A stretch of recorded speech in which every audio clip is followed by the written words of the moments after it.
contarles sobre un personaje en la historia de la medicina, bueno, de la psicología, de la medicina, que se llamaba Georges, en francesa, para que vean que he practicado, Georges Gilles de Toiret. Bien, ¿eh? Georges Toiret, Okay. de la Toiret. Él era un científico, un neurólogo del siglo XIX que estudió, observó y describió a 9 personas con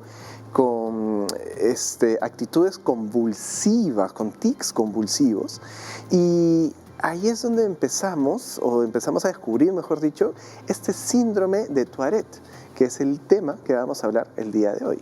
Efectivamente, lo que tú has dicho es muy cierto, y de hecho Charcot, que fue el maestro de Tourette, en los médicos conocemos a Charcot porque cuando estudiamos la neuroanatomía, los cortes cerebrales que se hacen para investigar cuáles son los núcleos basales, etcétera, las partes del cerebro, llevan el nombre de este famoso maestro, Charcot. Y Charcot fue el maestro de Tourette y fue el que le quiso poner el nombre a esta condición, a esta enfermedad, como su discípulo, Tourette. Y esta condición hace que las personas que lo padecen tengan tics, que llevan a compulsión muchas veces, no a convulsión, sino a compulsión, que es distinto, no hay problema, siempre es bueno aclararlo. Y además les lleva a tener coprolalia, que es decir groserías, gritar, tener actitudes muy nerviosas, ¿no? Hay mucha investigación al respecto. Hoy día vamos a hablar del síndrome de Tourette. Así es, y de hecho hay un montón de preguntas que surgen, ¿no? ¿A qué edad aparece? ¿Es algo con lo que uno nace? ¿Hay factores de riesgo? ¿Da más en hombres, en mujeres? Así es que hay muchas preguntas alrededor del tema. De hecho, yo conozco a una persona que tiene este síndrome y efectivamente tiene como estos tics, ¿no? Y es algo súper interesante. Yo nunca había conocido a una persona con un síndrome así, pero para poder seguir hablando sobre el tema, tenemos a un neurólogo el día de hoy, Carlos Consentino. Él nos va a poder ayudar a aclarar estas preguntas. ¿Cómo estás, Carlos? Claro, ¿cómo están ustedes? Muy bien. Quiero empezar con la definición, ¿no? Porque de repente muchas personas no han escuchado, como yo, que no fue hasta, o sea, yo recién a mis 20 escuché este síndrome. ¿Qué es este síndrome de Tourette? A ver, el síndrome de Tourette, o quizás más correctamente nombrado síndrome de Gilles de la Tourette. Así es. Gilles de la Tourette, como bien lo digo, es el apellido completo, solo que se ha simplificado de una manera mal. El síndrome de Tourette es un desorden neurológico, es un trastorno neurológico que empieza en la niñez y que básicamente se caracteriza por varios síntomas, pero uno en particular, que es la presencia, como tú bien lo mencionaste, de tics. Tics de múltiples tipos, de los cuales vamos a hablar más adelante, pero es el síntoma predominante. ¿Qué es un tic? Un tic es un movimiento involuntario que tiene un carácter de ser rápido, breve, brusco, repetitivo. Ese tic se repite a lo largo del día, de las horas. Usualmente compromete, no exclusivamente, pero usualmente compromete la región facial, la región cervical. Así que básicamente esa sería la definición del síndrome de Tourette. Es un desorden neurológico. Y Carlos, justamente sobre lo que has dicho, ¿cuáles son estos tics? ¿Cómo los clasificamos? ¿Cómo los distinguimos para saber que están dentro de este síndrome? A ver, yo lo enfocaría de dos maneras. Uno, decir que hay dos tipos de tics, los llamados tics motores, que son gestos múltiples, por ejemplo, pestañeo, parpadeo, pero de una manera irrefrenable, ¿no? Frecuente, compulsiva, como dijiste tú al inicio. Puede ser gestos con la nariz, muecas con la boca, movimientos de cuello, movimientos de hombro. Esos son los tics motores. Claro. Pero también hay otro tipo de tics, que son los tics vocales, los tics fónicos, que es la emisión de ruidos, de sonidos, de grititos, de palabras que a veces tienen un carácter obsceno, y ahí se llama coprolalia, al inicio, pero no dejan de ser tics. Entonces, esa es una forma de enfocar, tics motores y vocales. Pero me parece importante también señalar otra cosa, que los tics también se pueden clasificar dependiendo de cuánto dura en la vida de una persona. Me explico. Hay tics que son relativamente benignos, frecuentes, muchos niños lo tienen y que duran 3, 6, 9 meses, no más de un año. ¿No? A los 5 o 6 años tienen, entre comillas, la manía de mover la nariz, pestañear mucho y pasan. son tan frecuentes que 1 de cada 10 niños lo tiene, pero pasan desapercibidos o son considerados como una manía, está nervioso, está estresado, está imitando a alguien del colegio que tiene algo parecido, pero no dejan de ser tics, pero se les denomina transitorios. Claro. En otras ocasiones, estos tics pueden durar más y pueden durarte muchos años. A eso se le llama tic crónico. Pero cuando tienes ya un paquete completo, en donde son tics motores, tics vocales y algunos trastornos de la conducta, como por ejemplo hiperactividad, como por ejemplo déficit de atención, como por ejemplo obsesiones o compulsiones, cuando el paquete es un poco más completo y estos tics sobre todo son múltiples, a eso se le llama síndrome de Gilles de la Tourette.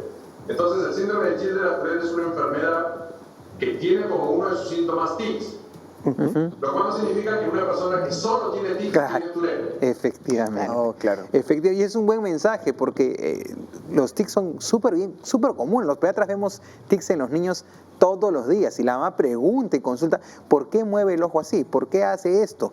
¿No? Entonces la pregunta, como dice Carlos, es ¿está asociado a otra condición? ¿Tiene además asociada mucha ansiedad por esto? Ahí habría que investigar y obviamente casi siempre llegamos a la conclusión que son tics transitorios.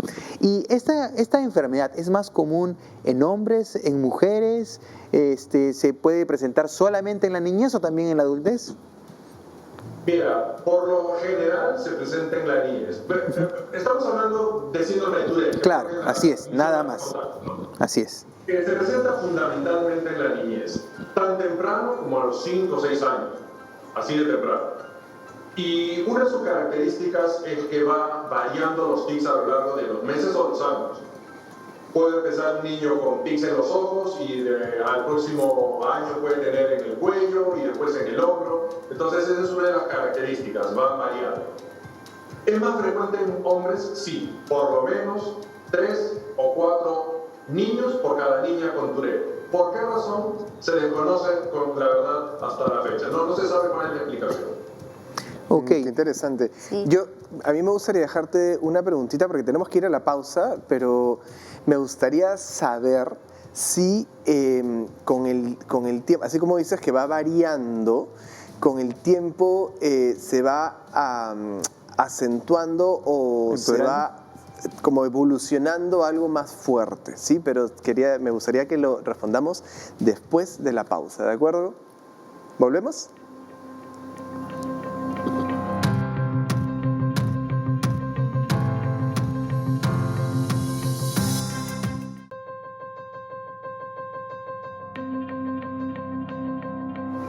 Seguimos aquí en Cada Día Mejor hablando del síndrome de Tourette y tenemos aún con nosotros a Carlos. Carlos, ¿sigues ahí, cierto?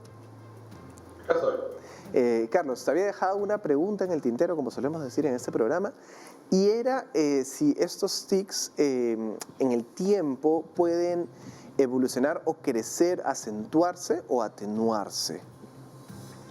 Es una interesantísima pregunta. El síndrome de Tourette, por definición, es una entidad crónica, es decir, la vamos a tener prácticamente el resto de nuestras vidas, por lo cual no tiene nada de malo. Pero puede seguir 3 caminos. Cuando entramos a la adolescencia, puede atenuarse tremendamente. Y de tener yo 4, 5, 6 tics, puedo quedarme con uno solo. El 30% de la gente se atenúa. Otro 30% va a permanecer básicamente igual. Sin embargo, el otro 30%, cuando entras a la adolescencia y a la adultez temprana, pueden intensificarse.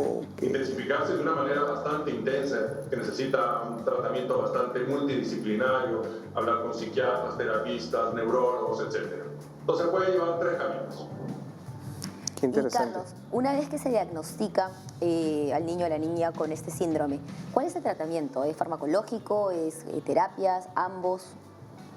Es farmacológico, pero si me permites un minuto previo a hablar del diagnóstico. El diagnóstico es eminentemente clínico, es decir, lo tiene que diagnosticar un neurólogo con experiencia en movimientos involuntarios, sobre todo el Tourette, o los neuropediatras.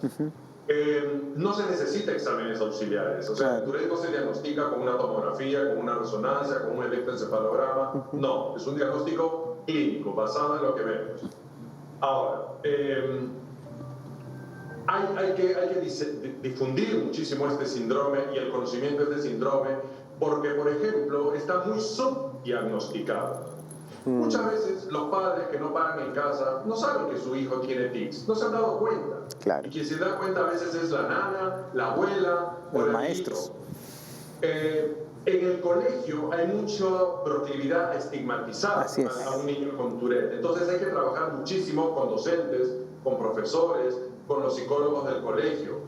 Todos ellos tienen que saber qué es un síndrome de Tourette y que es una condición neurológica, pero benigna, tremendamente benigna. Solamente hay ese deseo irrefrenable de hacer estos movimientos llamados tics. Claro, que... Entonces, sigue, Carlos, porque no quiero cortarte la idea que está muy interesante. Entonces, respondiendo a la pregunta del tratamiento, pues mira, a veces los tics son tan leves que no requieren tratamiento. Claro. Se conversa con el niño o la niña, se conversa con los padres y se consensúa de que no vale la pena tratarlo, no vale la pena someterlo a una medicina si lo único que tiene es un pestañeo, por ejemplo. Así es. O un resoplido, o un aclaramiento de voz que se confunde con alergias, por ejemplo. Y lo que tiene son tics guturales, tics fónicos. Cuando los tics ya son más severos, un poco más intensos o hay multiplicidad de tics, sí conviene tratarlo. Y responde muy bien, afortunadamente, a tratamiento farmacológico, ¿no? Hay toda una serie de medicinas que a los niños hay que darlos básicamente en la mañana, porque lo que queremos es aliviar los tics del día, porque cuando el niño o la niña con Tourette duerme no hay tics, así que no se necesita usualmente dosis nocturnas. Generalmente es una dosis matinal antes de ir al colegio, ¿no? Y Carlos, ¿y existen comorbilidades en el síndrome de Tourette? Por ejemplo, niños que tienen TDAH son más propensos, los niños que tienen epilepsia son más propensos, ¿o no? Mira, es súper interesante esta pregunta porque si uno quiere mirar la causa del síndrome de Tourette, la respuesta es que se desconoce. Claro. No se sabe. Algún desorden de algún neurotransmisor está sucediendo en el cerebro, pero la causa exacta no se sabe. Probablemente hay un factor genético. ¿Por qué? Porque en un niño con Tourette usualmente puede tener un hermanito con tics, quizá el padre tuvo tics de joven, quizá el tío tiene tics, pero no solamente eso. Regresando a la pregunta original, ¿hay comorbilidades? Sí, TDAH, trastorno de hiperactividad con déficit de atención, y el TOC, trastorno obsesivo compulsivo. Entonces, lo que se ha visto, y eso es lo que causa sorpresa desde hace muchísimos años, es que a lo mejor un niño en la familia tiene TIC, pero el hermano tiene TOC, y el papá tuvo TDAH de niño. Entonces, probablemente hay una expresión múltiple de alguna susceptibilidad genética no determinada hasta ahora. Qué interesante, qué interesante. ¿Cuánto nos queda por estudiar todavía en la medicina para poder encontrar la neurobiología, que es tan importante, y quizás encontrar el tratamiento ideal, ¿no? O específico para ese tipo de pacientes? Y algo que me parece importante también es recalcar que las personas con ese síndrome son estigmatizadas. Son estigmatizadas y no tienen estos límites cognitivos o académicos, sino que pueden ser... Es una persona más efusiva. Claro. ¿Y existe algún tipo de organización o algún grupo o algo, por ejemplo, que... ¿Para acudir? Claro, para acudir, de apoyo o alguna institución, algo así. Más que institución, sí, como grupos, ¿no? Como de repente, para que de repente padres de familia que están un poco perdidos con el tema pues, puedan informarse, puedan saber un poquito más. Hay varias iniciativas en Perú, básicamente promovidas o por padres de niños con Tourette, o a veces, como es el caso de una asociación que hay acá en Perú, de una persona que tiene Tourette y tuvo la iniciativa de generar un grupo de autoayuda, un grupo de comunicación, un grupo de diálogo, porque nada como compartir experiencias en esa o en cualquier enfermedad. Claro. A nivel mundial existen asociaciones muy poderosas, muy fuertes, muy buenas. La Tourette Syndrome Association de los Estados Unidos es muy buena, tiene una página web que se debiera consultar porque hay muchísima información en relación a Tourette. Qué importante. Es muy bueno saberlo porque muchas veces, como tú dices, ¿no? A veces está como subdiagnosticado o no se sabe, no se habla mucho del tema y la información siempre es un excelente punto de partida. Así es que eso es algo muy bueno para recalcar. Muchísimas gracias, Carlos, por darnos tu tiempo para poder hablar sobre este tema que definitivamente es súper valioso visible, ¿no? y que necesitamos informarnos más, ¿no? Como tú dices, en el colegio, los padres, los profesores, los psicólogos y la sociedad en general. Pues nada, muchísimas gracias a ustedes por la invitación y por tocar este tema tan importante. Gracias, Carlos. Gracias, Carlos. Bueno, y a mí yo recuerdo que estaba leyendo pues famosos que tienen Tourette, ¿no? Y alguna información preguntaba, ¿no? Si Rafael Nadal, que tiene varios tics cuando va a jugar tenis, si han visto algún partido de Nadal, hace unos tics que mueve y todo siempre bien estructurado, ¿tiene o no tiene Tourette, no? Él no lo ha mencionado, algunos dicen que podría ser, otros dicen que no, pero entra en este rubro de los tics, ¿no? Que es tan interesante que, como dice Carlos, están tan subdiagnosticados que a veces pasan desapercibidos o no nos damos cuenta y hay que acudir al especialista. Y hay que estar atentos porque hay gente que puede ser agresiva y no tiene nada que ver con esto. Eso.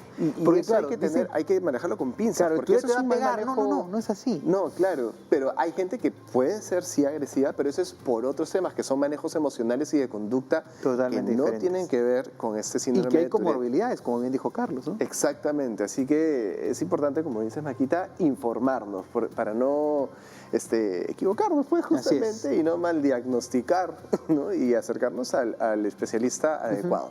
Pero vamos a hacer una pausa y ya volvemos, así que espéranos un ratito ahí en sus casas o en su celular, donde quiera que nos estén viendo. Ya volvemos.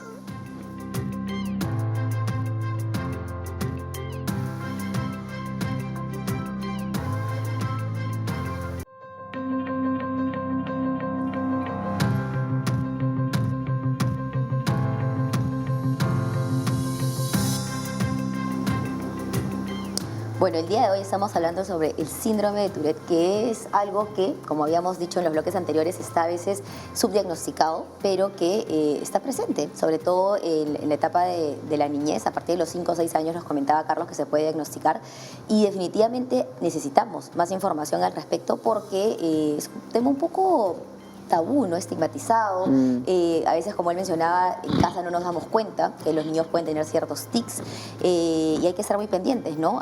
Como decía también Roberto, hay algunos que son pasajeros y que se van, ¿no? Son transitorios, pero cuando ya es algo que está ahí un poco más crónico, hay que siempre acudir al especialista para que podamos descartar si es o no es, y en caso fuese, poder tratar al niño como tiene que ser tratado de acuerdo al grado de la condición que pueda tener, ¿no?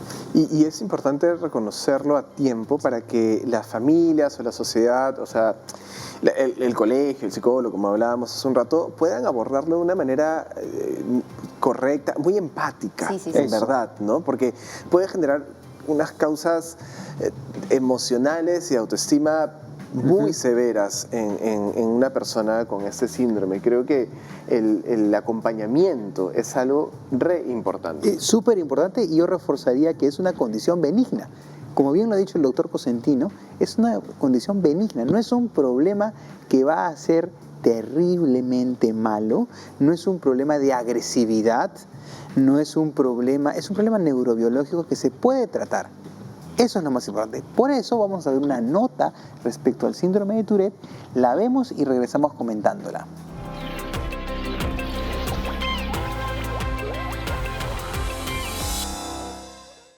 Toda aproximación terapéutica va a depender de las necesidades del chico, porque uno puede tener el trastorno y no tener mayores dificultades, ¿no? Las dificultades pueden presentarse en el ámbito social, en el ámbito académico, en temas de autopercepción o en las relaciones familiares.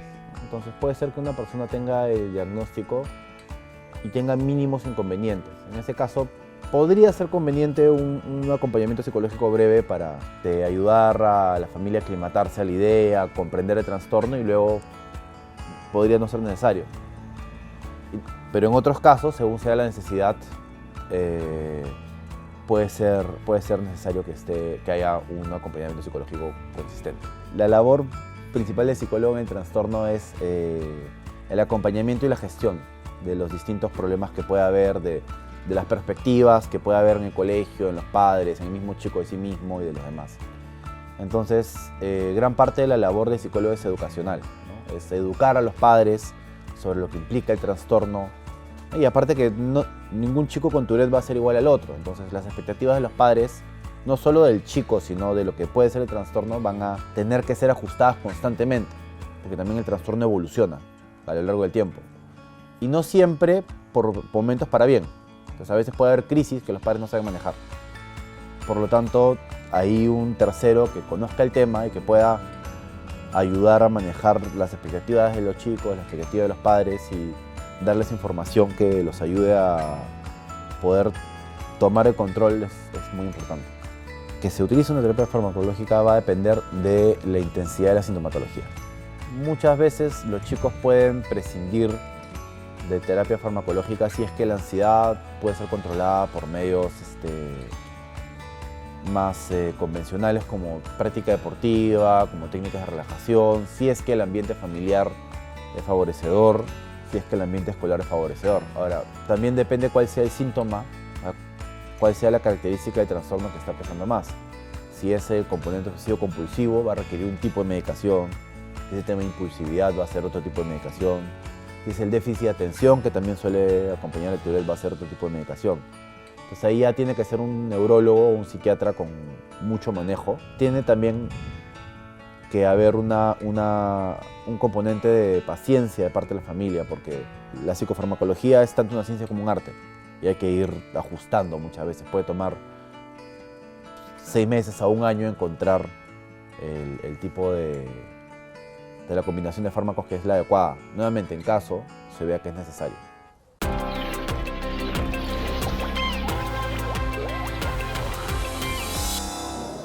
Y ahí va lo que siempre digo, y es algo que siempre decimos acá. Sí, muy bien. El acompañamiento es sumamente importante frente a cualquier condición, enfermedad, síndrome, trauma, etc.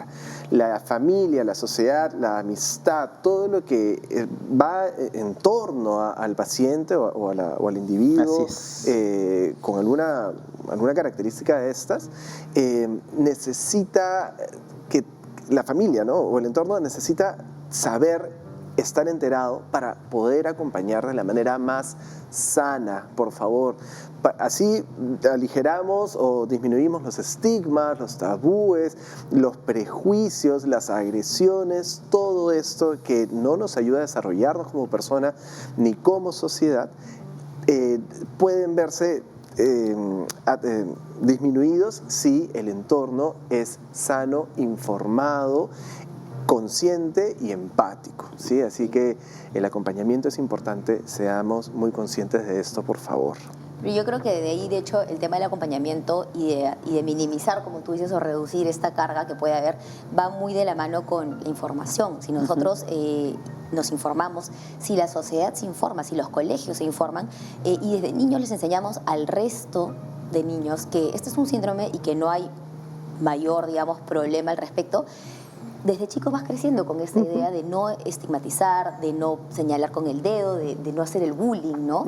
Y yo creo que eso parte mucho de la información. A veces le tenemos miedo, rechazamos lo que no conocemos, ¿no? Exactamente. Y mientras más información tengamos al respecto, más fácil se nos hace y más llevadero como sociedad también, para que sea más inclusiva. Entonces, eso es algo súper importante. Yo creo que esto pasa con todas las condiciones clínicas o enfermedades que pueden haber. A veces el peso viene mucho de las ideas que tenemos y creo que partir con informar y poder acompañar a la familia también, a que ellos entiendan cómo acompañar al paciente, es súper importante. Esto que has dicho de la inclusión, yo sumaría que la inclusión, hablar de inclusión es hablar de salud. Sí, claro. También. Claro. No es un tema de moda, sino que es realmente hablar de salud. Y hay que, como bien dice Maca, romper ideas que tenemos, no crear estigmas, que eso al fin y al cabo va a condicionar que seamos mucho más empáticos, como has dicho tú, Diego, y mucho más inclusivos. No se olviden que nos pueden seguir en redes sociales, en Facebook o en Instagram, y además que tenemos canal de YouTube. Más abajo, el canal de YouTube. Eso, ahí es, justamente. No te quemes con el sol, no te vayas a quemar con el sol. Cuidado, muy bien. Eso ha sido todo por hoy. Si tienen un paciente, un familiar, un amigo, un vecino, díganle que se informe. El empoderamiento es quizás uno de los mensajes más importantes que siempre damos en este programa. Nos vemos.